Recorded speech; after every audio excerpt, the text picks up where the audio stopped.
कहा, कह दो जाकर के कि तुम्हारे मित्र द्रोण तुमसे मिलने आए हैं द्रुपद से। मूढ़, तुम हम जैसे राजाओं के मित्र बनने योग्य हो?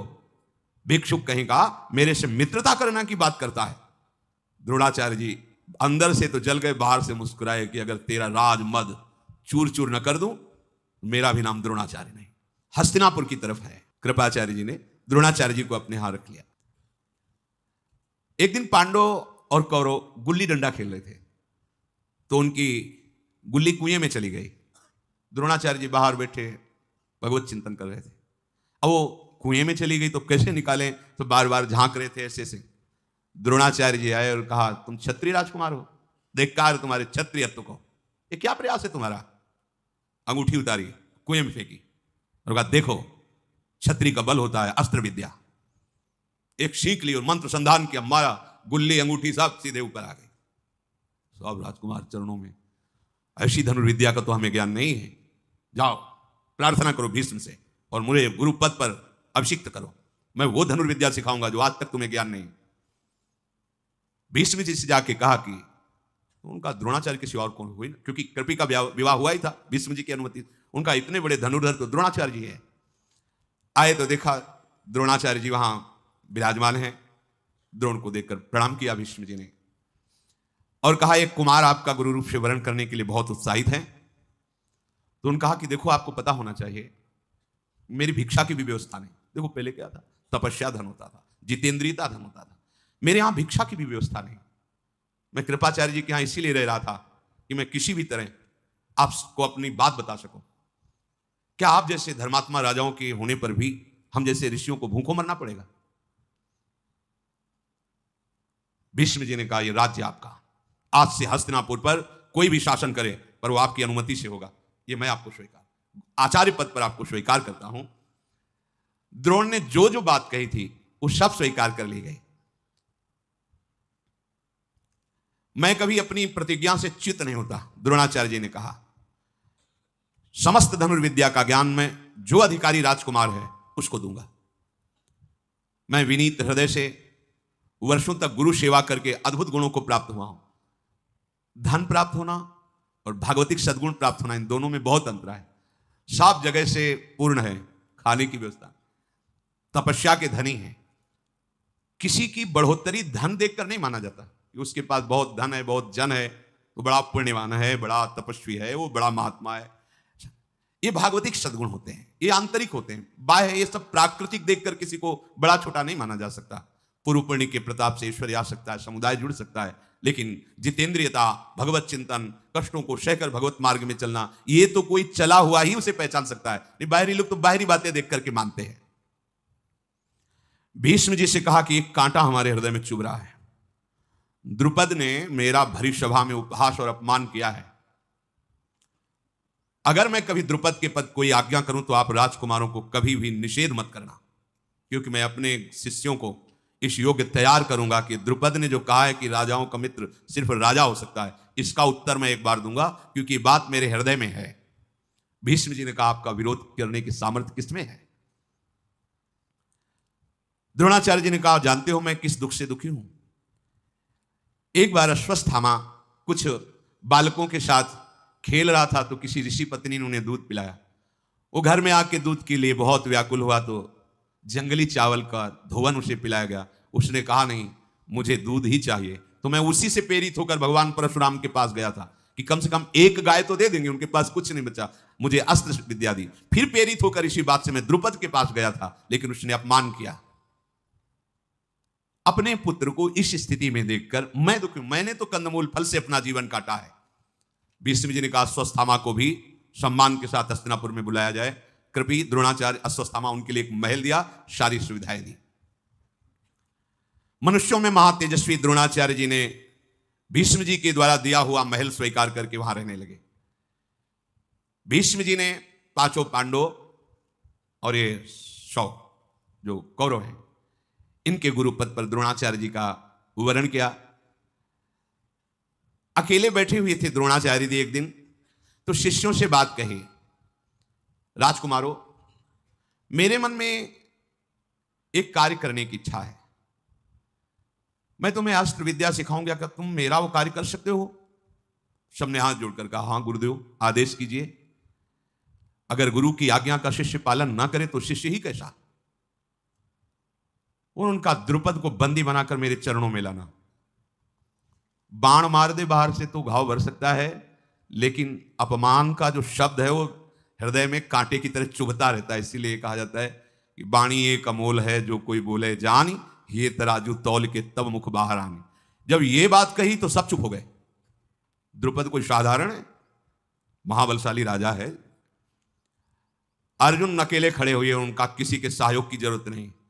गुरुदेव, जिस समय आपका आदेश होगा उस समय द्रुपद को बंदी बना के आपके चरणों में अकेले डालूंगा। आचार्य ने अर्जुन को बुलाया, हृदय से लगाया, वो मस्तक सूंघा। वीरवर, आज से ही मैं तुम्हें पृथ्वी का सर्वश्रेष्ठ धनुर्धर होने का वरदान देता हूं। प्रत्यंचा बाद में चढ़ा के सिखाएंगे, पहले आशीर्वाद। ये समर्पण होता है। बैठे तो सब हैं, समर्पण।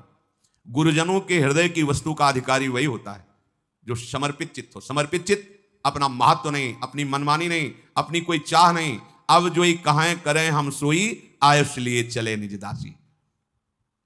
पराक्रमी द्रोणाचार्य जी ने देवता, दैत्य, गंधर्व, सब जितने अस्त्र हैं सब का ज्ञान पांडवों को और कौरवों को कराया, पर ग्रहण करने की शक्ति सबसे ज्यादा अर्जुन में आई, समर्पण की भावना में। ऐसे सत्संग हो रहा है, उपदेश हो रहा है, यहां से निकल जाएगा सर से। यदि आपका मन अहंकार रहित होकर गुरुदेव के चरणों में समर्पित है तो वचन जाप के आपको घसीटेंगे प्रभु की तरफ। अहंकार गलित होता चला जाएगा और आत्मस्वरूप प्रकाशित होता चला जाएगा। आरत अधिकारी जब पावई, गूढ़ तत्व अनुसाद दुरावई। एक ही शब्द निकलेगा और सैकड़ों के भाव में वो अलग अलग प्रभाव डालेगा। जो जिस योग्य है वैसा ही प्रभाव उसमें पड़ेगा। शब्द वही है। जैसे स्वाति की बूंद केले पे गिरती है तो कपूर हो जाती है, शीप पे गिरती है तो मोती हो जाती है, आग में गिरती है तो धुआं बन जाती है तो वही। एक जगह परम शीतल कपूर, एक जगह मोती, धूल में गिरी तो मिट्टी बन जाती है। ऐसे ही गुरुजनों के वचन तो निकले। चातक के मुंह में स्वाति का बूंद जीवन बन जाता है। जो चातक की तरह हैं उनका हृदय अध्यात्म रस से भर जाता है। जो मनमानी आचरण करने वाले हैं और जो दोष दृष्टि रखने वाले हैं वो सत्संग सुनेंगे, पर सत्संग में दोष क्या है? अरे वो चीज ढूंढेंगे जिससे वो निंदा कर सके। वस्तु तो वही है, अधिकार के अनुसार अपना प्रभाव दिखाती है।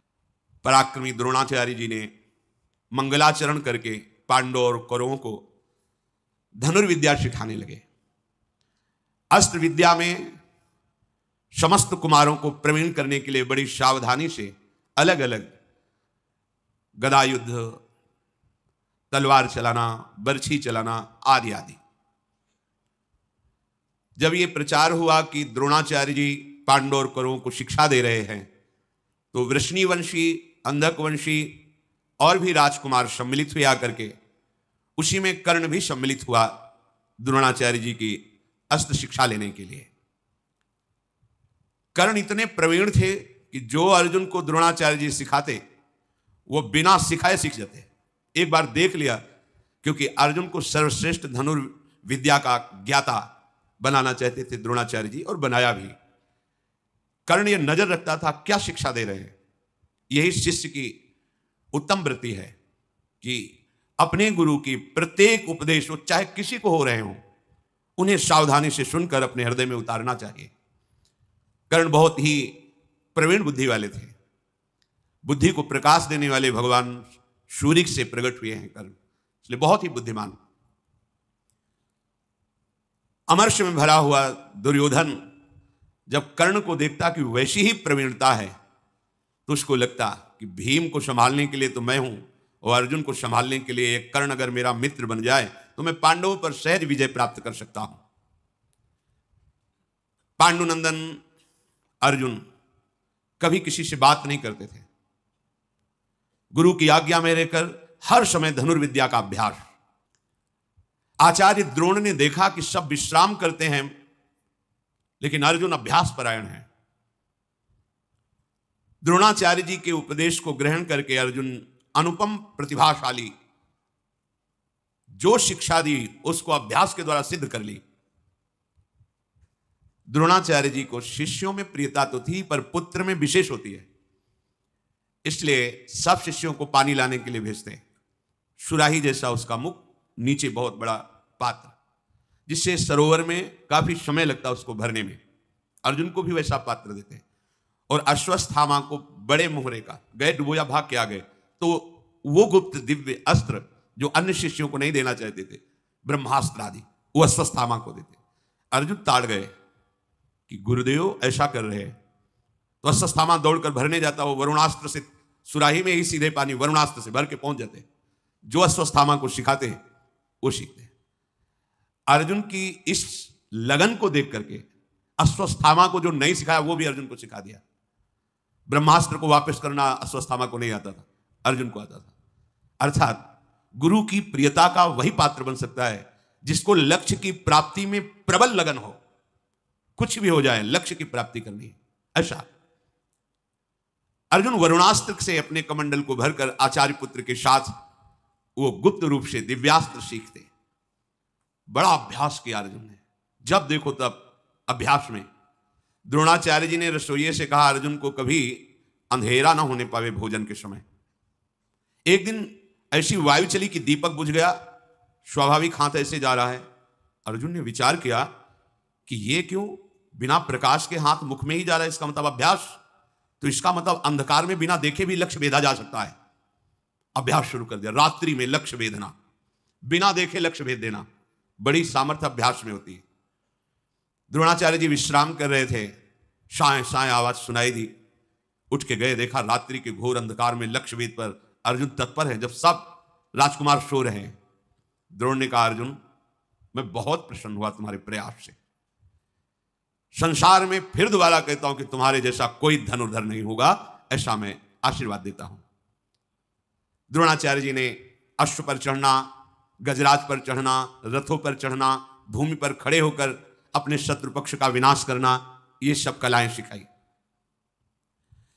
ऐसा चल ही रहा था कि काले रंग का राजकुमार जैसा कुमारावस्था का पुरुष पधारा और कहा, मैं निषाद राज हूं, हिरण्यधनु का पुत्र एकलव्य हूं और आपको गुरु के रूप में वरण करता हूं। आप मुझे धनुर्वेद की शिक्षा दीजिए। वो ऐसा कह रहा था कि द्रोणाचार्य जी की दृष्टि कौरवों पर पड़ी तो सब क्रुद्ध होकर देख रहे थे कि ये भील हमारे साथ कैसे एक साथ धनुर्विद्या ग्रहण करे। नहीं, द्रोणाचार्य जी ने कहा हम तुम्हें धनुर्विद्या नहीं दे सकते, तुम जंगल में रहने वाले किरात हो, हम राजकुमारों के साथ तुम्हें नहीं रख सकते। देखो, गुरु कह दे शिष्य से कि हम तुम्हें शिष्य नहीं मानते, कुछ नहीं बिगड़ा। शिष्य हृदय में स्वीकार कर ले मैं गुरु मानता हूं, सब बन जाएगा। गुरु खूब कहे तुम हमारे शिष्य हो, पर तुम बात ना मानो तो बिल्कुल कल्याण नहीं होगा। एकलव्य जी को द्रोणाचार्य जी ने मना कर दिया, मैं तुम्हें शिक्षा नहीं दे सकता, तुम्हारा शिष्यत्व अस्वीकार करता हूं। एक बार भर दृष्टि देखा, साष्टांग प्रणाम किया और कहा आजीवन के लिए मैं आपको गुरु रूप से वरण करता हूं, आप स्वीकार करें ना करें, चला गया। बहुत एकाग्रता पूर्वक चिकनी मिट्टी से द्रोणाचार्य जी की मूर्ति बनाई उसने, और बस रोज साष्टांग प्रणाम करके, चार परिक्रमा करके और धनुष पर प्रत्यंचा चढ़ाकर द्रोणाचार्य का ध्यान करते हुए धनुष बाण का अभ्यास करने लगा। बिना सिखाए समस्त धनुर्विद्या उसके अंदर आ गई। ये देखो, यह है गुरु का वरण करना। गुरुदेव के प्रति पूर्ण भगवत बुद्धि गुरु बिल्कुल स्वीकार नहीं किए, निकाल दिया, लेकिन उनकी ऐसी बुद्धि कि सारे धनुर्वेद द्रोणाचार्य के हृदय के वहां पहुंच गए। ये महिमा होती है। यदि गुरु निष्ठ हो तो गुरु से आशीर्वाद मांगने की जरूरत नहीं, उनके हृदय की वस्तु आपके हृदय में प्रकाशित हो जाएगी। गुरु के मानने से नहीं, शिष्य के मानने से होता है। एक दिन कौरव और पांडव द्रोणाचार्य की आज्ञा से वन विहार करने के लिए निकले हुए थे। उसी में किसी के साथ एक कुत्ता भी साथ था। वहां आखेट करते हुए एकलव्य, तो कुत्ता एकलव्य को देखकर फटे पुराने चिथड़े, काला शरीर, भारी जटाएं, तो भूखने लगा। जो ही भूखा, एक साथ इतने बाण मारे कि सब अलग अलग लगे, मुंह भर गया और एक बूंद खून नहीं। अर्जुन जी पास में खड़े थे, उन्होंने कहा कि ऐसी हस्तलाघव, इतनी शीघ्रता और कहीं घाव नहीं। गजब का धनुर्वेद का ज्ञान, ऐसा महावीर त्रिभुवन में मैंने नहीं देखा। आगे जाकर देखा, मैल शरीर में जमा हुआ है, काला शरीर का रंग है, फटा सा एक मृगचर्म नीचे धारण किए हुए है, हाथ की फुर्ती, लक्ष्य का वेधने का ज्ञान। लज्जित हो गए अर्जुन, मेरे में भी ऐसी सामर्थ्य नहीं। इतना जल्दी वो भूखा, और अलग अलग बाण, और कहीं घाव नहीं, कहीं रक्त नहीं, और पूरा भर गया मुंह बाणों से, कुत्ते को कोई हानि नहीं। नजदीक गए और कहा, तुम कौन हो, किसके पुत्र हो, और धन्य है तुम्हारे गुरुदेव को जो ऐसी धनुर्विद्या दी। कौन है तुम्हारा गुरुदेव? उन्होंने कहा, राजकुमारों, मैं हिरण्यधनु का पुत्र एकलव्य हूं, भगवान द्रोणाचार्य का मुझे शिष्य जानो, और मैंने धनुर्वेद में विशेष परिश्रम करके गुरु कृपा से पूर्णता प्राप्त कर ली है। वो तो निराश हो गए कि द्रोणाचार्य जी ने तो मुझे कहा था सर्वश्रेष्ठ धनुर्धर होने का। अर्जुन बार बार एकलव्य की सराहना करते हुए अब मन नहीं लगा, वापस आ गए सब। अर्जुन ने एकांत में द्रोणाचार्य जी को प्रणाम करके कहा कि उस दिन तो आप हमें हृदय से लगा के कह रहे थे कि विश्व में तुम्हारे जैसा कोई धनुर्धर नहीं होगा, पर मैंने ऐसा धनुर्धर देखा जो मैं उसकी बराबरी नहीं कर सकता। कुत्ते की आवाज के साथ उसके मुख को भर देना, और उसमें के मुख में घाव ना होना, एक बूंद रक्त ना आना, इतनी शीघ्रता से, इतने हस्त लाघव गुरुदेव, और वो आपका शिष्य है, ऐसा कहता है। आचार्य कुछ देर मौन और ध्यानस्थ रहे, फिर कहा, चलो हमारे साथ चलो। वहां गए, एकलव्य ने देखा कि मेरे भावना में विराजमान गुरुदेव साक्षात आए हैं। धनुष प्रत्यंचा चरणों में रख के साष्टांग दंडवत हुआ, परिक्रमा की, और हाथ जोड़कर सर झुकाकर खड़ा हो गया। गुरुदेव आदेश कीजिए। शिष्य वही है, उसी का जीवन धन्य है जो गुरुदेव को प्रसन्न कर सके। गुरुदेव आपकी प्रसन्नता के लिए ये प्राण भी समर्पित हैं, आज्ञा कीजिए। द्रोणाचार्य जी ने कहा, तुम मुझे गुरु मानते हो? जी। तो गुरुदक्षिणा दीजिए, आज्ञा कीजिए। और धनुर्विद्या में सबसे ज्यादा कार्य दाहिने अंगूठे का होता है। ये दाहिना अंगूठा गुरुदक्षिणा में दे दीजिए। 1 सेकंड नहीं लगाया, काट कर अर्पित कर दिया, बिना अंगूठा के धनुर्विद्या। फिर द्रोणाचार्य जी ने कहा, धन्य, तुम्हारे जैसा शिष्य कोई बिरला ही होता है। मैं बहुत प्रसन्न हुआ। तुम यद्यपि उस कोट के धनुर्धर तो नहीं रहोगे अंगूठा काटने के कारण, फिर भी मैं तुम्हें प्रक्रिया बताऊंगा जिससे तुम्हें कोई परास्त नहीं कर पाएगा। पर इसके परिणाम से तुम्हें वो लोग प्राप्त होंगे जो बड़े बड़े याज्ञिक और तपस्वियों को प्राप्त होते हैं। तुमने मुझे प्रसन्न कर लिया। द्रोणाचार्य जी बहुत प्रसन्न होकर मध्यमा और तर्जनी, इन दो की, पर वो जो अंगूठे से होता है, इसीलिए सर्वश्रेष्ठ धनुर्धर अर्जुन रहे। नहीं, एकलव्य उनसे बढ़कर था। एक गुरु के समीप रहकर गुरु के सिखाने से ऐसा धनुर्धर, और एक गुरु की पूर्ण समर्पण वृत्ति में है तो मिट्टी की मूर्ति बनाकर इतना बड़ा धनुर्धर। यह अध्यात्म मार्ग समीप रहना या दूर रहना, इसका कोई महत्व नहीं। यदि आप गुरु पर भाव रखकर उनकी आज्ञा पर चलते हो तो लाखों कोस दूर होने पर भी आप गुरु के समीप ही रह रहे हैं, और समीप रह रहे हैं, उनकी आज्ञा का उल्लंघन करें तो समीप रहते हुए भी आप लाखों कोस दूर हैं। गुरु के हृदय की वस्तु को आप झांक नहीं सकते, पा नहीं सकते। अब उतनी शीघ्रता से बाण संधान करना तो नहीं हो पाया एकलव्य का तर्जनी और मध्यमा से, जैसा अंगूठे से होता था। पर द्रोणाचार्य जी भरे राजकुमारों की सभा के बीच में कभी कभी एकलव्य की गाथा गाते। ये मिला एकलव्य को कि गुरु शिष्य का यशगान करता है। धन्य है ऐसा शिष्य, धन्य है ऐसा वीर। एक बार भी नहीं कहा कि गुरुदेव अंगूठा चला जाएगा तो फिर धनुष कैसे। अच्छा, वो जंगल में रह करके जीवन व्यतीत करते हैं, उनको अनिवार्य है धनुर्विद्या का ज्ञान होना। द्रोणाचार्य जी ने गदा युद्ध में दुर्योधन और भीमसेन, ये दोनों आगे निकले। सबको गदा युद्ध सिखाया, पर ये दो आगे निकले, दुर्योधन और भीमसेन। अश्वत्थामा धनुर्वेद के रहस्यों की जानकारी में बहुत बढ़ चढ़कर हुए। नकुल सहदेव तलवार की कला में सबसे आगे निकले, और भाला चलाने में महाराज युधिष्ठिर बिना देखे भी आवाज पर भाले से प्रहार कर सकते थे महाराज युधिष्ठिर। बुद्धि की, मन की एकाग्रता, उत्साह, अस्त्र विद्याओं की प्रवीणता, अस्त्रों का अभ्यास, गुरु के प्रति समर्पण, ये सब अर्जुन का सबसे ऊंचा था। धृतराष्ट्र के पुत्रों के हृदय में दुष्टता वास करती थी। वो पांडवों को प्रवीण देख करके बहुत हृदय में जलते थे, खास करके भीमसेन को देखकर दुर्योधन का हृदय जलता ही रहता था। नरश्रेष्ठ द्रोण ने एक दिन सबसे कहा कि हमने जितनी हमको गुरु कृपा से विद्याएं प्राप्त थी सब सिखा दिया, आप सब लोग एकत्रित हुए और परीक्षा दीजिए। एक बहुत छोटे से गीध की रचना करवाई काष्ठ की, और एक विशाल वृक्ष की ऊंचाई पर उसे टांग दिया और सब राजकुमारों से कहा आसन में हो जाओ, वीरासन में, और इस गीध की गर्दन काट के गिरानी है। फिर ध्यान दीजिए, गीध की गर्दन काटनी है। धनुष लेकर सब वीरासन पर बैठ गए। सबसे पहले युधिष्ठिर जी, युधिष्ठिर तुम्हें क्या दिखाई दे रहा है? उनका महाराज आपके चरण, वृक्ष, गीध। बोले धनुष रख दो, चलो बाहर हो। सांप से ऐसे पूछा, प्रायः सब ऐसे। वृक्ष दिखाई दे रहा है, कोई कुछ। कर्ण से पूछा, उनका गीध दिखाई दे रहा है, उसके पंजे दिखाई दे रहे हैं, पंख दिखाई दे रहा है, उसकी गर्दन दिखाई दे रही। रख दो, धनुष रखो, तुम अभी संधान की योग्यता तुम्हें प्राप्त नहीं है। अर्जुन जी से कहा तुम्हें गीध की गर्दन पर वार करके उसकी गर्दन काट के गिरानी है। मेरी आज्ञा का इंतजार करो। हां बोलो, तुम्हें क्या दिखाई दे रहा है? अर्जुन ने धनुष को खींच करके लक्ष्य पर दृष्टि रख करके कहा गुरुदेव, केवल गीध की गर्दन दिखाई दे रही। नहीं, किस रंग का है, उसके पंखे कैसे हैं, किस डाल पर है? गुरुदेव नहीं, केवल गीध की गर्दन दिखाई दे रही। प्रहार करो। काट के गिरा दिया।